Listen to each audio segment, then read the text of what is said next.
Los celotes o celotas eran los miembros de una secta judía del siglo I, caracterizada por su carácter ultranacionalista de resistencia armada y el rechazo a ultranza de la ocupación y de la opresión del Imperio Romano sobre la región de Judea.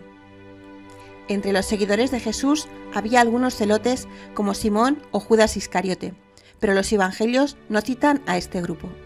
El término proviene del griego celotes, que significa celoso, en arameo canalla, que proviene del hebreo canaín, que significa tener celo.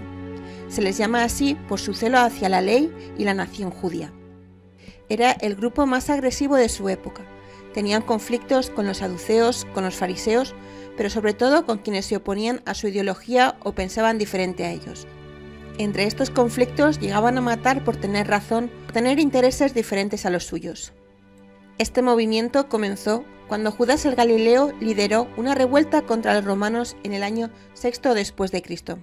Tras la destitución de Arquelao, Judea y Samaria quedaban bajo el control directo de Roma, y Quirino, gobernador de Siria, ordenó un censo para fijar los objetivos de gobierno y organizar e imponer nuevos impuestos. Los celotas, considerándose los sucesores espirituales de los macabeos, que manifestaron celo por la ley de Dios cuando Antíoco IV intentó suprimir la religión judía, se sublevaron ante este censo, mostrándose dispuestos a morir en defensa de la libertad judía. Solo Dios era rey y dueño de Israel, y quienes aceptaban su reinado debían luchar por la independencia israelita.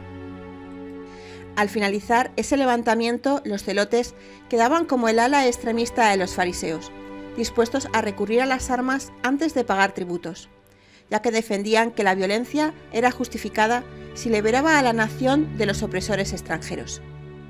Como fariseos militantes, eran observantes estrictos de la ley escrita y de la tradición oral más rigurosa, y buscaban fervientemente la instauración del reino de Dios en Israel, por medio de la llegada de un Mesías triunfante, militar, violento y revolucionario, que les guiara en su levantamiento heroico contra los opresores.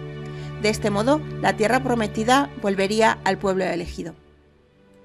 Como judíos ultranacionalistas, quisieron purificar también el templo de la corrupción y de las injurias, buscando purificar el país contaminado por la ocupación romana, por medio de la violencia.